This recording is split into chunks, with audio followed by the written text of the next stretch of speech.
가정에 대해서 함께 살펴보려고 합니다. 오늘 본문에는 아버지와 맏아들과 둘째 아들 세 명의 주인공이 등장을 합니다. 이 아버지와 두 아들들에 대한 말씀 중에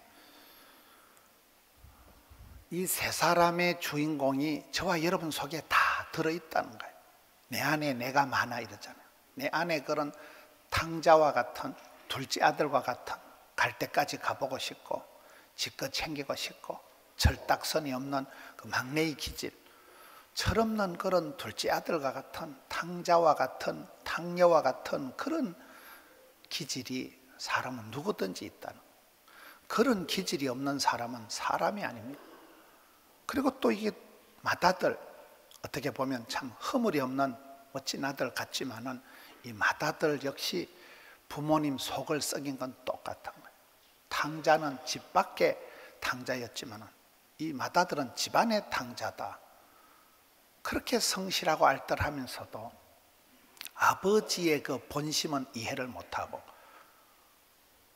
돌아온 둘째에 대해서 아주 미움이 가슴에 충만한, 저런 창기와 놀아먹은 놈, 집안 가산을 탕진한 저런 놈을 어떻게 아버지가 사랑하냐, 나를 위해서는 염소 새끼 한 마리도 줘봤냐 하면서 훨씬 더 이권을 밝히고 훨씬 더 당당하게 얘기를 하지만은 실속은 산발늑대와 같은 아주 심보가 훨씬 더 고약한 그런, 체면은 문의는 형식은 중직자고 직분자고 장남이고 좀 장자권을 가지고 있는 대단한 아들 같지만은 오늘 말씀 전체를 보면 아버지 속을 헐더 썩혀드린 사람은 맏아들이에요. 그럼 맏아들과 같은 우리 속에 있는 어떤 체면, 어떤 완벽주의, 율법주의적인, 굉장히 내가 잘하는 것 같지만은 내 속에 그 아버지 하나님에 대한 아버지에 대한 본심을 파악도 못하는,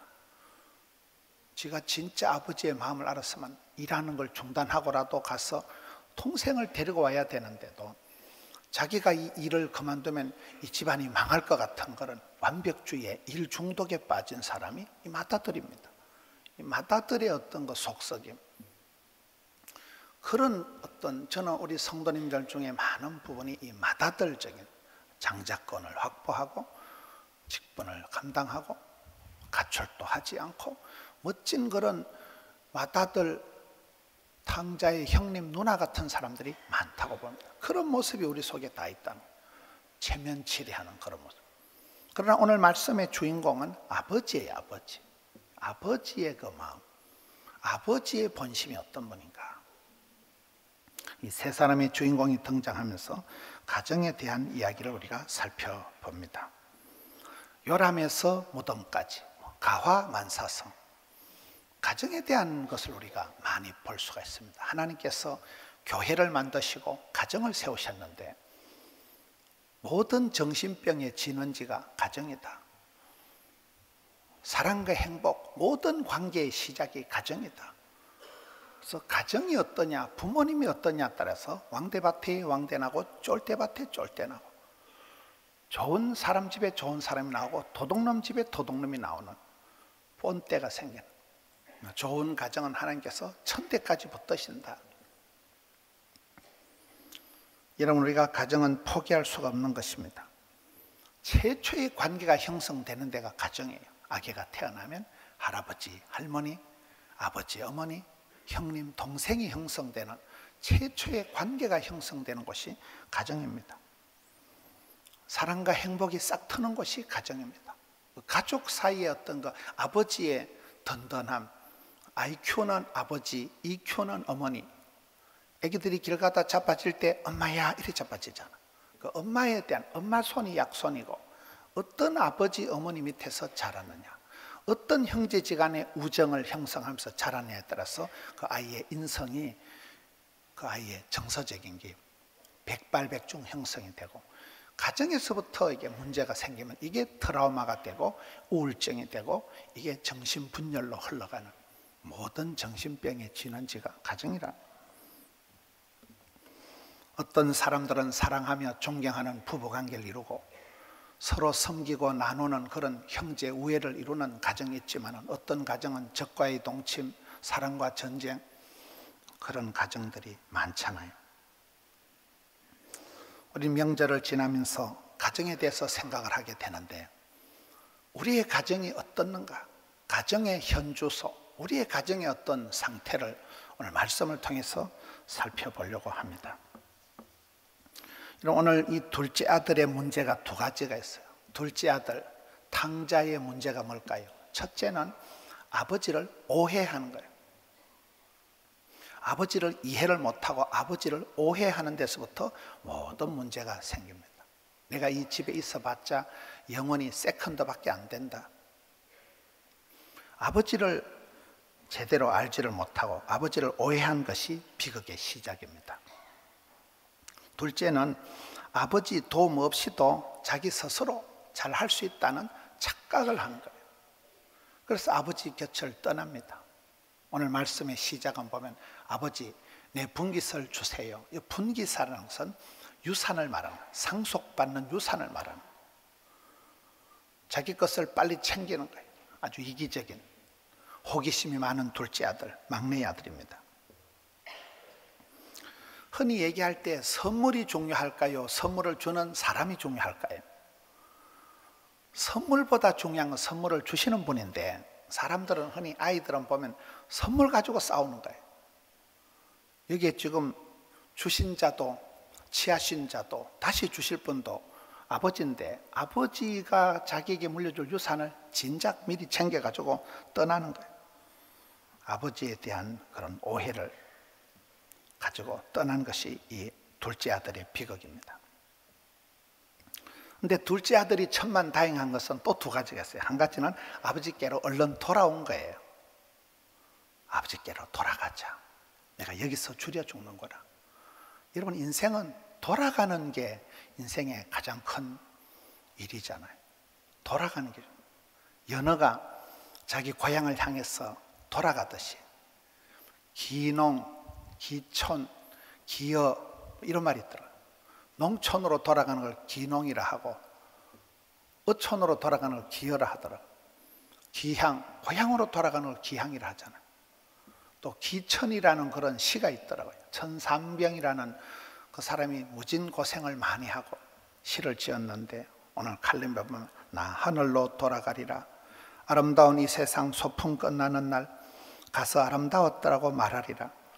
이 사람이 엄청 고생을 많이 하며 살은 사람인데, 자기는 이 세상 나그네 세월은 소풍 온 것이다. 언젠가 이 소풍을 마감하고 하늘나라로 돌아가서는 이 세상의 소풍 시절이 아름다웠다고 말하겠다는, 굉장히 그 시인이 동심의 세계, 어린애 같은 천진난만한 마음으로 그 인생을 굉장히 이렇게 밝게 노래한 것이 기천이라는 시입니다. 이스라엘 백성들에게 있어서 주제가 돌아오라예요. 돌아오라. 하나님께서 이스라엘 백성들에게 출애굽, 애굽에서 벗어나서 계속 하나님을 예배하는 자로 그렇게 부르셨는데, 이스라엘 백성들은 틈만 나면 애굽으로 돌아가려고 하는 게 변명이었잖아요. 틈만 나면 옛사람으로 돌아가려고 하는. 애굽이 망하고 난 뒤에 이스라엘 백성들이 하나님께로 돌아오지 않고 아수르에 들러붙습니다. 아수르가 망하고 난 뒤에 하나님께로 돌아오지 않고 바벨론에 들러붙습니다. 바벨론이 망하고 난 뒤에 이스라엘 백성들이 하나님을 찾지 않고 메데, 파사, 페르시아, 로마, 예수님이 이 땅에 오실 때까지 이스라엘 백성들이 주님을 찾지도 않고 계속 이 사람이 싫으니까 저 사람한테 가고, 이거이 안 되니까 저걸로 가고 계속 방황을 했지, 하나님께 돌아오지 않았기 때문에 구약 성경의 주제는 돌아오라는 거잖아요. 여러분, 우리가 아무리 좋은 데를 여행을 해도 결국은 집 나가면 개고생이고, 결국은 집이 제일 좋고 집밥이 제일 맛있고 엄마가 해주는 게 제일 좋고, 누구든지 그렇잖아요. 집으로, 고향으로, 가정으로. 가정이 그만큼 중요한데, 이 둘째 아들이 천만다행한 것은 아버지를 오해하고 자기 스스로 할 수 있다고 했지만은 아버지한테 얼른 돌아온 거예요. 많은 사람들이 돌아오지를 못합니다. 돌아갈 곳이 있는 사람은 천만다행한 거잖아요. 그런데 이 둘째 아들이 아버지께로 돌아와 보니까, 두 번째는 아버지가 너무나 대단한 분이라는, 자기 했던 짓거리에 상관없이 아버지는 너무나 탁월하신 분. 이 자산을 물려주면 이놈이 가지고 가서 허랑방탕할 거, 탕진할 걸 뻔히 알고도 다 주는 거예요. 여러분, 성격이 좀 급하고 완벽주의적인 자수성가한 그런 아버지들의 문제가 아들을 조지는 거예요. 야, 이 자식아, 왜 안 되냐, 이 자식아. 너가 애비는 그 어려운 시절에도 이만큼 성공을 했는데 너 왜 공부 안 하냐? 너 왜 취직생활, 너 왜 결혼생활 그딴 식으로 하냐? 애들을 몰아치는 거잖아요. 아버지는 자수성가했으니까. 자수성가한 사람들의 약점이 비실거리는 자녀를 눈뜨고 못 보는 거예요. 그럼 그 아이들이 빨리 눈치를 차리고 성공을 할까요? 점점 이상해질까요? 점점 이상해져. 점점 사회 부적응 환자가 되고 점점 애가 빗나가는 거예요. 아버지는 여기서 자기 그 상속을 아이에게 물려줘서 이놈이 가지고 가서 허랑방탕할 걸 뻔히 알고도 그거는 인생 수업료를 내야 되니까 그 허랑방탕의 재산을 수억을 날릴 걸 알고도 주는 거예요. 네가 스스로 인생 광야와 같은 벌판에 나가서 깨닫고 철들어서 자생력을 구축하도록 그냥 맡기는 거예요. 그리고 그 아들이 돌아왔을 때 묻지도 찾지도 않아요. 어디까지 갔었어 묻지도 않고 그냥 받아주고, 오늘 말씀해 보면 제일로 좋은 것을 갖다 입히고, 여러분, 가락지를 끼워주고 신발을 신겨주고. 가락지는 이게 인감이에요. 인감. 가락지라는 건 그 사람의 이 상속권을 인정하는 굉장한 인감 도장과 같은 거죠. 가락지를 끼워주고. 신발은 옛날에 노예들은, 제수들은 신발을 안 신어요. 그것들은 맨발로 다니는 것들이에요. 비단 꽃신 아무나 사줍니까? 신발 자체가 이게 신분이에요. 내 아들이다. 그걸 회복시켜주는 굉장한 아버지를 모시고 있었다는 것이 이 둘째 아들의 천만다행한 거죠. 인생은 하나님께 돌아가는 것입니다. 우리가 늘 성경 말씀으로 교훈을 얻고 책망을 받고, 그리고 다시 본질로, 기본으로, 본향으로, 아버지 품으로 돌아가는 것이 인생입니다. 매일의 생활 속에서 얼른 정신을 차리고 얼른 돌아가는, 빨리 돌아가는 것이 이게 최고입니다. 성경은 돌아오라 아버지께로, 돌아오라 주님 품으로, 돌아오라 아버지 집으로. 그게 성경의 주제입니다. 저는 친구 영화를 보면 그 친구 영화의 첫 장면과 마지막 장면이 송도 앞바다입니다. 애들이 고무 튜브를 타고 물장구를 치면서, 야, 조려이가 빠르냐 물개가 빠르냐. 애들이 그렇게 물장구 치면서 송도 앞바다에서 그 곽경택 감독이 촬영한 친구 영화가 그렇게 시작이 됩니다. 그 마지막 장면도 또 송도 앞바다더라고요. 고무 튜브를 타고 애들이 물장구 치다 너무 멀리 그 송도 앞바다에서 쭉 나가면 바로 현해탄 일본입니다. 애들이 물장구 치다 너무 멀리 간 거예요. 야, 우리 너무 멀리 왔다, 집에 가자. 그게 마지막 장면이에요. 어릴 때 그렇게 빨가벗고 물장구 치고 놀던 개구장이들이 세월이 지나가면서 한 놈은 깡패가 되고 한 놈은 선생이 되고, 여러분 너무 멀리 가버린 거예요.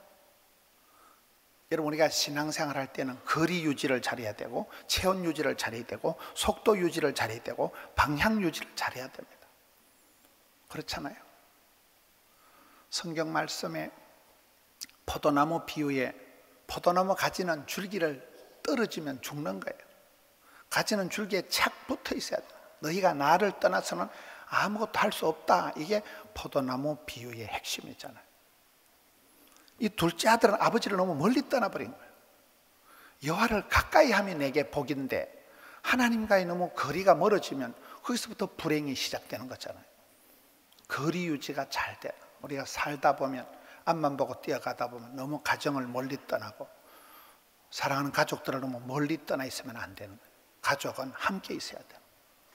가족은 이게 동행, 여주 동행, 임마누엘 함께 하는 게 축복입니다. 오늘 말씀에 보면 31절에 아버지가 이르되, 예, 너는 항상 나와 함께 있으니 내 것이 다 네 것이로되. 그 장남을 보고 하는 말이, 내가 너와 항상 함께 있지 않냐. 임재, 아버지가 함께 있는 게 이게 축복이고 이게 행복인데, 많은 경우에 이걸 부담스러워하는 거예요. 임재가 축복입니다. 여러분, 징그러운 게 축복이고 부담스러운 게 축복이다, 이런 말이 있더라고요. 여러분, 삼시세끼 밥 먹는데 징그럽다, 오늘 밥 못 먹었다, 이런 사람 있어요? 매일 똑같은 밥을 삼시세끼 먹어도 밥이 질리고 물이 물리면 그 사람 다 사는 거예요. 징그러운 게 행복이래, 징그러워. 요즘 학생들이 지옥이 어디냐? 앞에도 엄마, 옆에도 엄마, 뒤에도 엄마가 버티고 있는 곳이 지옥이라는. 맨날 공부하라고 다그치고 뭐라고 이러니까. 근데 여러분, 엄마가 옆에 있어서 잔소리 빡빡 해대는 게 낫겠어요? 혼자 사는 게 낫겠어요? 징그러운 게 축복이라는 거예요. 징그럽게 옆에 붙어서 얘기하고, 얘야 그러지 마라, 저러지 마라. 임재가 축복이고 징그러운 게 축복인데, 지금 두 아들 다 문제가 생기는 거예요. 여기에 둘째 아들의 그런 두 가지 문제, 두 가지 천만다행한 것이 있다면, 첫째 맏아들도 비슷한 문제가 있는 거예요. 사람은 여러분 각양각색입니다. 자녀들이 많으면 다 이쁘질 않아요. 다 장단점이, 다 강약이 있기 때문에 좋은 부분이 있고 또 약한 부분이 있고 그렇잖아요. 둘째 아들만 문제가 아니고, 첫째 아들은 오늘 말씀에 보면 25절에 맏아들은 밭에 있다가, 맏아들은 아주 성실한 아들이에요. 아주 일에 대해서 완벽주의자예요. 일 중독인 사람이에요. 그 잔칫날 그날 또 맏아들은 덜판에가 일하고 있는 거예요. 밭에가 일하고 있는 거예요. 아주 성실한, 일을 잘하는. 여러분, 성실한 사람, 일에 대해서 완벽주의자의 문제가 뭘까요? 어리비리한 사람을 눈 뜨고 못 보는 거예요. 그러니까 이 완벽주의적인 성실한 맏아들 눈에는 둘째 아들 전 나쁜 놈, 썩을 놈, 창기와 놀아먹고 집안 재산을 허랑방탕한 저놈은 저거는 내 동생도 아니라는 거예요. 동생을 향해서 아주 불같은 미움이 일어나는. 성실한 사람들의 문제가 그렇습니다. 성실한 사람, 완벽한 사람들은 어리비리한 사람을 눈 뜨고 못 본다니까요. 28절에 가서 보면, 그가 노하여 들어가고자 하지 아니하거늘 아버지가 나와서 권하는데, 둘째는 이 맏아들의 문제가 성질을 내는 거예요. 성질을. 제가 어떤 글을 보니까 인생을 망치는 세 가지가 있더라고요. 인생을 망치는 세 가지가, 첫째는 술이라 그러더만요. 그 글에 되어 있어요. 둘째는 자만심, 셋째는 화냄이라고 되어 있더라고요. 여러분들은 아무 관계가 없지만은, 여기 누가 술을 말로 마시는 사람이 누구면, 인생을 망치는 세 가지인데, 첫째는 술이고, 둘째는 자만, 자기도 모르게 교만해지는 거고, 셋째가 화를 내는 거라더라고요. 그 말에 제가 솔깃했어요. 여러분, 흥분하면 집니다. 화를 내면 이미 진 거예요. 그거는 노를 품어서 되는 게 아니에요. 여러분, 자녀들을 사랑할 때도 성경에 보면, 너희 자녀를 주의 교양과 훈계로 양육할 때 그 앞에 나오는 게 뭐라고요?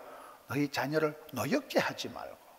우리가 성질을 잘 낸다는 것은 이건 이미 내 안에 많은 문제가 있다는 거예요. 성질이 안 나고 이게 해야 되는데, 이 아들은 성질 부리고 아버지 앞에 성질 빡빡 부리는 거예요. 분노의 화신이 되는 거예요. 여러분, 창세기에 보면 선악과를 먹으면 눈가리가 밝아져서 남들의 나쁜 걸 눈 뜨고 못 본다니까요. 그거를 그냥 불같이 덤비는 거예요. 그게 선악과를 먹었을 때 결과입니다. 생명나무를 먹으면 달라요. 생명나무의 열매를 먹으면 사람을 살리는 운동을 하는 거예요. 선악과를 먹으면 죽여버리려고 덤비는 거예요. 지금 여기에 맏아들이 성질을 내고 흥분하고 분노를 일으킨, 29절에서 30절을 보면, 이 완벽한 맏아들, 장자권을 가지고 있는 맏아들이 30절에 아버지의 살림을 장녀들과 함께 삼켜버린 이 아들이 돌아오매 이를 위하여 살찐 송아지를 잡으셨나이다. 아버지가 이르되 예 너는 항상 나와 있다. 그 다음에 29절에 아버지께서 대답하리되 내가 여러 해 아버지를 섬겨 명을 어김이 없거늘 내게는 염소 새끼라도 주어 나와 내 벗으로 즐기게 하신 일이 없더니. 이 장남이 하는 말이 다 맞아요. 나는 한 번도 아버지한테 잘못한 거 없다. 내가 한 번도 아버지 말씀 어긴 거 없고, 내가 한 번도 가출한 적도 없고, 내가 술 퍼마신 적도 없고. 그런데 어떤 저런 자식, 예? 장녀들과 함께 재산을 삼켜버리고 저런 엉뚱한 자식을 아버지가 위해서 왜 잔치를 벌이냐는 거예요. 염소 새끼 한 마리라도 나한테 줘보냐, 이 자식이 훨씬 더 이권을 밝히고 이 자식이 훨씬 더 웃긴다니까요. 자기가 하는 일은 최상이라, 자기는 너무나 당당하고 옳은 일을 하고 있다고 생각하는데, 여러분, 이 아버지의 이때의 본심은 무엇일까요? 아버지의 본심은 둘째 아들이 빨리 돌아오는 거예요. 둘째 아들에게 재산을 다 맡기고 자기 가는 길을 오케이 결제를 하고 내보냈지만 아버지 마음이 그날부터 잠을 못 자는 거예요. 저놈이 분명히 힘들 건데, 저놈이 분명히 재산 다 말아먹고, 저놈이 분명 세상 험한 꼴 보고 엉망이 될 텐데, 그것을 그냥 참고 바라보고 쏘가주고 하면서 잠을 못 자고 노심초사 기다리는 거잖아요. 아버지는 계속 이 아들이 돌아오길 기다리는데, 그러면 장남이 아버지의 마음을 생각했으면 일손을 놓고 가서 동생을 데리고 와야 됩니다. 가자. 너 땜시 아버지가 잠을 못 잔다 이 자식아. 동생 멱살을 잡고라도 와야 되는데, 지금 이 장남은 자기가 이 일을 그만두면 집안이 망할 것만 같은 불길한 예감이 드는 거예요. 일 중독이라니까요. 자기는 너무나 성실하고 이 자기 집안 일을 도맡아서 다 하고 있기 때문에 자기가 이 일을 해야 이 집안이 건사가 되지, 자기가 이 일을 안 하면 집안이 망할 것 같은 일 중독이 돼가지고, 아버지는 간 곳이었고 일이, 자산이 염소 새끼가 더 지금 눈에 들어오는 거예요. 그게 여러분 일을 열심히 하는 사람들의 약점이에요. 일에 빠져버리는 거예요. 사람이 안 보이는 거예요. 아버지는 집 나간 둘째에 대한 걱정 때문에 잠을 못 주무시는데, 아버지의 마음을 10분지 1이라도 지가 알았으면 일손을 중단하고 내려놓고 가서 동생 찾아오는 게 급선무잖아요. 관심이 없는 거예요. 그런 동생은 생각하고 싶지도 않아요. 이런 자식은 안 오는 게 나은 거예요. 뭐 동생이 돌아왔을 때 그날 가장 열받은 사람이 뭐 형님도 아니고 아버지도 아니고 뭐 살찐 송아지가 열받았다 이런 말이 있어요. 죄 없는 짐승만 죽어나가는 거예요. 이 맏아들의 문제가 너무나 성실하고 자리 잘 지키고 참 장남으로서, 그런 중직자로서 너무나 잘하는 것이지만 아버지의 마음을 까맣게 잊어버려요. 동생을 향한 그런 사랑이 없습니다. 동생을 향한 사랑이 한 푼도 없었기 때문에 이 아들이 잘하고 요거도 먹는 거예요.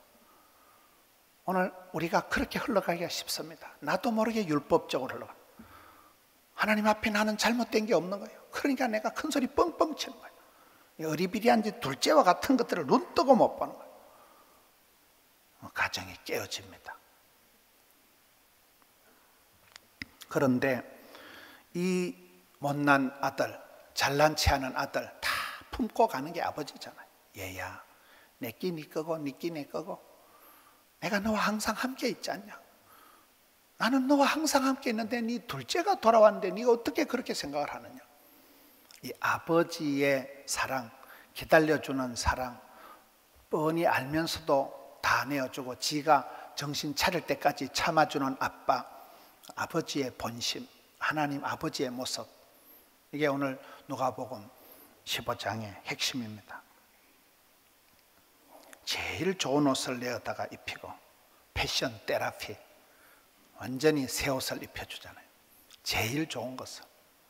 그래서 성경의 많은 부분에 하늘에 계신 아버지를 얘기할 때, 어떤 애비가 자식이 생선을 달라는데 뱀을 주고, 어떤 애비가 자식이 빵을 달라는데 돌멩이를 주냐. 악할지라도 자녀에게 좋은 것을 줄 줄 알아. 하물며 하늘에 계신 우리 아버지께서는 택한 백성, 구하고 찾고 두드리는 자녀에게 제일 좋은 것을 주신다는 거예요. 좋은 것을, 성령을 주시지 않겠느냐. 그 사람만이 성령 충만함을 감당하게 되는 거예요. 여기에 사랑을 몰랐던 첫째 아들 마음속에 성령님이 역사할 여지가 없는 거예요. 감정과 악감정과 법만 가슴에 딱 나오는 거예요. 까칠한 형님이 돼버리는 거예요. 애비 속을 더 썩여드리는 장남이 돼버리는 거예요. 아버지의 마음하고 관계가 없이 점점 못되게 나가는, 점점 까칠하게 나가는. 저는 오늘 우리의 마음속에 둘째 아들과 같은 그런 당자와 같은, 당녀와 같은 기질이 누구든지 있겠지요. 그런 게 없는 건 사람도 아니겠죠. 철없는 그런 철딱선이 없는 행동을 하는 그런 탕자와 같은 모습도 있지만은 탕자 형님과 같은 그런 어지중간한 모습. 남보기는 멀쩡하지만은 사실은 무늬만 껍데기만 그렇지 실상은 훨씬 더 산발럭대 같은 아주 욕심이 많고 돈을 더 밝히고 더 치사빤서 같은. 둘째 아들은 나갔다가 회개하고 돌아왔지만은 첫째 아들은 나가지도 않은 것이 들어가지도 않은 것이 회개도 안 하는 것이 이 반거치 같은 어지중간한 모습, 훨씬 더 이중 플레이하는 이런 모습이 저와 여러분 속에 잘할수록 성실할수록 그쪽으로 간다니까요. 이 모든 것을 품고 용서해주고 회복시켜주는 것은 아버지다. 여러분, 우리가 살아가면서 자식을 키워봐야 부모 마음 안다고, 그런 자식을 키워보면서 인생의 쓴맛을 보면서 수업료를 내면서 둘째 아들이 철이 들어가듯이 그렇게 우리가 배워가는 거잖아요. 성경 말씀 속에서 하나님 아버지의 본심을 알아가는 것입니다. 그래서 관계 지수를 키워가는 것이고, 소통을, 공감을, 사랑을, 존경을, 나눔을 통해서 우리가 가정을 만들어가는 것입니다. 우리는 어디쯤 가고 있는지 항상 내 자신을 진단을 해봐야 돼요. 내가 아버지를 떠나서 너무 멀리 가 있는 건 아닌가? 내가 가정을 떠나서 너무 멀리 벗어나 있는 건 아닌가? 거리 유지가 돼야 됩니다. 속도 유지가 돼야 됩니다. 앞만 보고 뛰어간다고 되는 게 아니에요. 그렇잖아요. 멈춰서서 멈추면 보이는 것들이 있고, 여러분 한 번씩 고향을 가고 여행을 가보면 삶이 많이 리셋이 됩니다. 야, 어릴 때 내가 이 고향 땅에서 어린 시절을 보내고, 세월이 지나가 보면요, 시골에 가면 산도 어릴 때 가물가물한 산이 야타막하게 보이고, 동고밖에 이따만한 나무가 줄어들었는지 나무가 조그만하게 보이는. 나이가 들어가면서 고향이 작아지잖아요. 옛날에 그 넓었던 학교 운동장도 코딱지만하게 보이는. 모든 게 변합니다. 친구들이 죽고 어르신들이 돌아가시고 세월이 흘러가면서 우리가 여행을 할 때, 명절을 지날 때 삶이 리셋이 되는 거예요. 아, 내가 좀 어디쯤 가고 있는가? 나도 너무 아버지 품을 멀리 떠났구나. 그럼 얼른 돌아가야 되는 거예요. 날마다 일마다 때마다 백투 더 바이블, 아버지께로, 말씀으로, 성경으로, 집으로 돌아가야 되잖아요. 아무리 좋은 곳을 여행해도 집보다 좋은 것이 없습니다. 아무리 맛있는 것을 드셔도 집밥이 맛있는 거예요.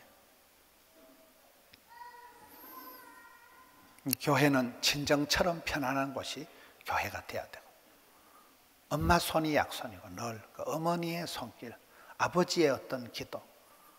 아버지는 재불재불 얘기를 하질 않지만 아버지는 이 둘째 아들 앞에서 얘야 정신 차리라, 네가 나가면 안 된다, 그렇게 하지 않습니다. 그냥 오케이, 돈 주고 유산 다 주고 그 둘째가 돌아올 때까지 그냥 기다리시는 거예요. 돌아왔을 때는 넓은 가슴으로 확 안아버리지. 야, 이 새끼야, 어디까지 가서 썼었어? 어? 돈 몇 푼 남아 썼었어? 뭣도 착도 안 난다니까요. 또 나갈까 싶어서 그냥 받아주고 안아주고 목을 끌어안고 울어버리는 그 애비의 심정, 아버지의 본심, 이걸 오늘 본문의 말씀을 통해서 보게 되는 거예요. 우리의 가정은 놀이터요, 병원이요, 휴게소요, 학교요, 다 되는 거잖아요. 엄마 품에서, 아버지 설화에서 다 배우는 거예요. 엄친 설화에서 다 배우는 거예요. 엄마에게서 그 정을, 사랑을 다 배우는 거예요. 그렇잖아요. 가정이 행복하면, 가정이 건강하면, 가정에 성령님이 역사하시면 가정이야말로 최고의 놀이터요, 훈련소요, 학교요, 병원이요, 센터요.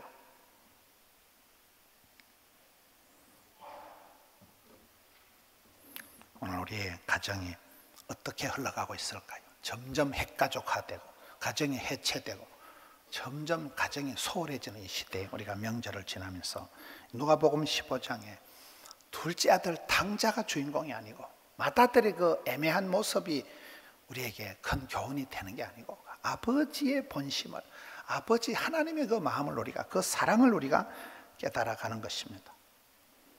그래서 구약 성경에 계속 돌아오라 돌아오라 외치듯이 우리가 아버지께 돌아가는 사람, 어려울수록 혼란할수록 기본으로 돌아가자, 상식으로 돌아가자, 첫사랑을 회복하자, 구원의 즐거움을 회복하자. 아버지 품에 돌아갈 때 다 회복이 되는 거예요. 회개하면 회복되고 항복하면 행복하고, 아버지 앞에 가선 체면 차릴 게 없습니다. 아버지 앞에 돌아가기만 하면 그분은 제일 좋은 것으로 우리를 회복시켜 주실 분이기 때문에 오늘 사랑하는 성도 여러분이 명절 끝에 다시금 천국 본향을 향해 나가는 나그네 세월 속에서 내가 얼마나 아버지 품을 멀리 떠나 있는가, 아버지 품으로 나아가서 본질, 기본, 상식으로 나아가서 주님 품에서 모든 것이 회복되는 우리 성도님들 되시기를 축원합니다. 우리 아버지 하나님 은혜와 사랑을 감사합니다. 명절 끝에 여러 가지 지치고 상한 몸과 마음이지만은 아버지 전에 나와 성일에 예배하는 한 시간, 저희들의 예배를 흠향하여 주시옵소서. 주를 찬미하고 주를 바라보는 이 시간 하늘문을 여시사 신령한 은혜를 베풀어 주시옵소서. 신령과 진정으로 예배하는 한 시간 몸과 마음을 어루만져 주셔서 회복시켜 주옵시고 소성케 하여 주시옵소서. 둘째 아들과 같이 허랑방탕하다가 아버지께로 돌아올 때 사랑하는 아들아, 제일 좋은 것을 입히고 가락지를 끼워주고 새신을 신겨주셨듯이 주님 앞에서 회복되기를 원합니다. 맏아들과 같이 엉뚱한 데 열심히 특심하다가 아버지의 본심을 깨닫고 다시금 주님의 넓은 품에 안기듯이 저희들을 품어주시옵소서. 예배하는 한 시간 새롭게 하여 주시옵소서. 가정을 떠나 먼 곳에 있는 객지에 있는 모든 믿음의 가족들을, 근속들을 권고해 주시옵소서. 주님 품에 나와서 아버지 집에서 예배하는 이 시간 성령이 우리 가운데 역사하여 주옵소서. 몸과 마음을 새롭게 하여 주시옵소서. 영혼이 잘됨같이 범사가 잘되고 강건한 은혜를 저들에게 허락하여 주시옵소서. 감사를 드리옵고 예수님 이름으로 기도하옵나이다.